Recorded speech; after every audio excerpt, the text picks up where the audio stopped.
Alright. This video is a doozy because this is like laying the foundation for a home. Brace yourselves. Alright.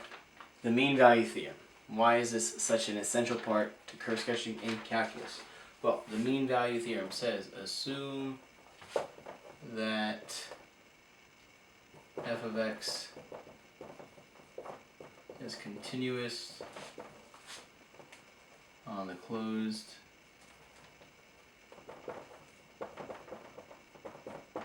interval AB and differentiable on AB. If that holds true, there exists at least, that should be a T, there we go, at least one value C in AB such that the derivative at that value is equal to this thing. And what the heck? So, we know that the derivative gives us the slope of the tangent line. What the heck is this? Well, if you think back to the definition of derivative, this is our difference quotient. And our difference quotient is really the slope of the secant line. So let's take a look at some type of graphical representation. What this 3 lines of text is saying is if we take some secant line, right? I got 5 of these, sorry, 1, 2, 3, 4, 5. And I keep pushing them upwards. Ooh, that tangent line is nice. Look at the slope of these secant lines and the relationship between the slope of the tangent line. They look pretty damn close. Before we get to the meat of this, let's do an application problem and then talk about what that 3 lines of text is doing. So let's verify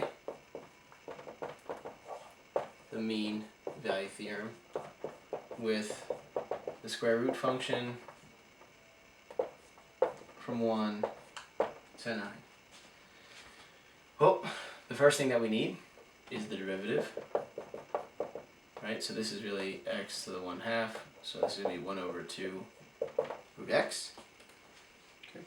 And remember, the critical piece of the mean value theorem was that f prime of c is equal to the difference quotient, slope of the secant. So let's do that part at least.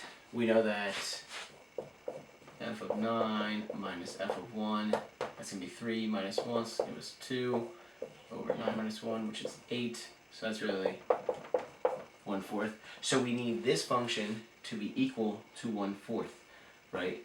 Because we know that the function is continuous on this interval and differentiable as well. So we set the derivative equal to 1/4, and we do what we do best. Algebra. 4 equals 2 root x, square root of x equals 2, square both sides, and x equals 4. Thus,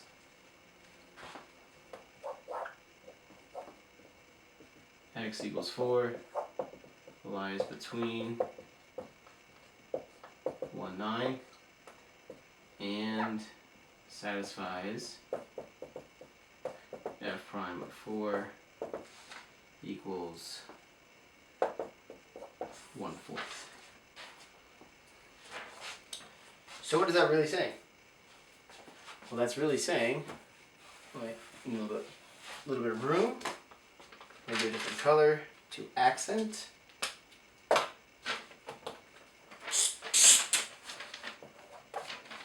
What's really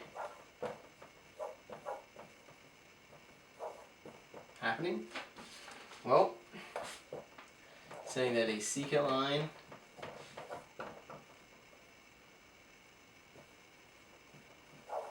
on a graph is parallel to at least one tangent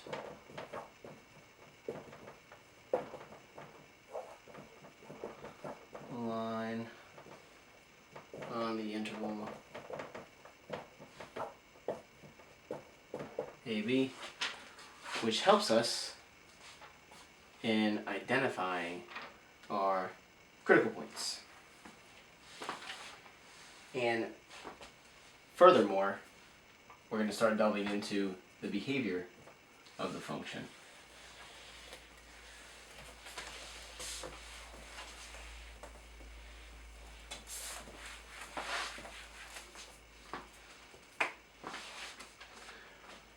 Alright, so behavior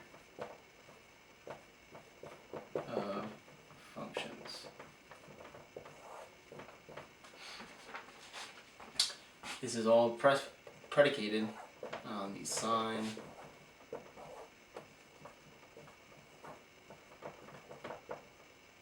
of the derivative. So let's say let f be a differentiable function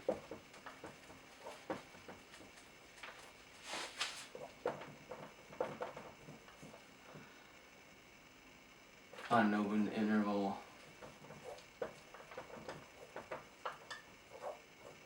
AB if f prime of x is greater than 0 for some x in AB, then f is increasing. And you might remember this back when we started to look at derivatives graphically in the last chapter. Okay? This is the slope of the tangent line, right? So if the slope of the tangent line is going this way, the graph subsequently must also be going upwards. And vice versa, if f prime of x is less than 0 for x in AB, then f is decreasing.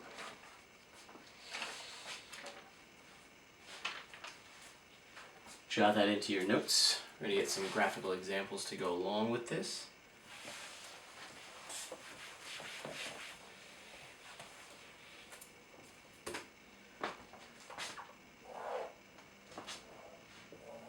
Right, these represent two graphs.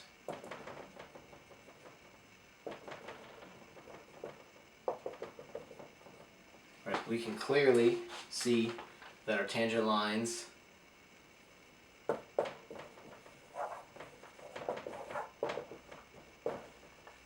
have positive slope, and you can see the direction of my marker.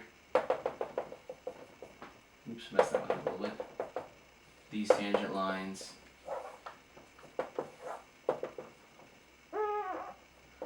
have negative slope. Now there's a vocabulary word that we want to introduce here.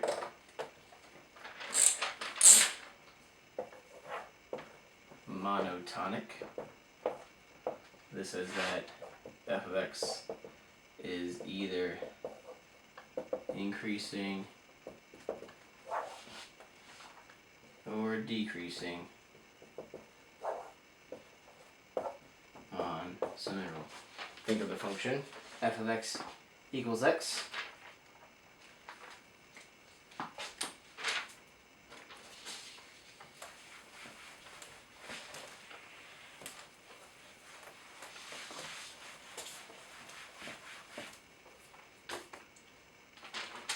if we wanted to look at the behavior of this function,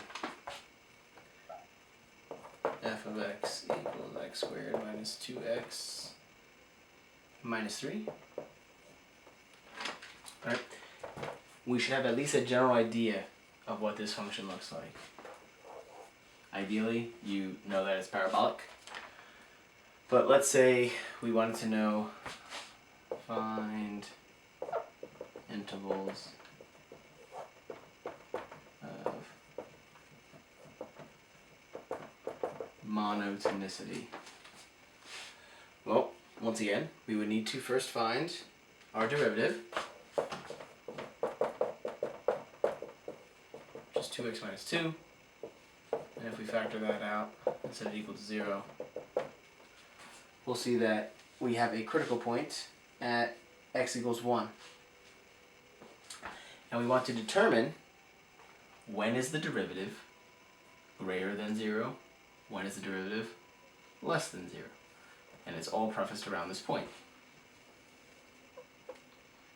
Right, so if we looked at f prime of 0 and f prime of 2, right, on different sides of this interval, if we substitute that in, we can see that we'll get 0 minus 2, which is going to give us a negative value. And we'll see that 2 would give us a positive value. So clearly, we're going to have a minimum value at x equals 1.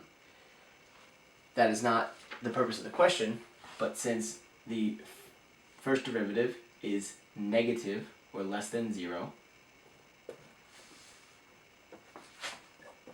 from negative infinity up until 1, we know the function is decreasing, and then from 1 to infinity there's a change and the function begins increasing. Now here we've picked a nice, simple, straightforward quadratic, but as we start to expand our knowledge base and start working with cubic functions, quartic functions, square root functions, exponential functions, trigonometric functions, logarithmic functions, things can get extremely intense. That is where we'll pause and we'll pick up with part 2 of our behavior of functions.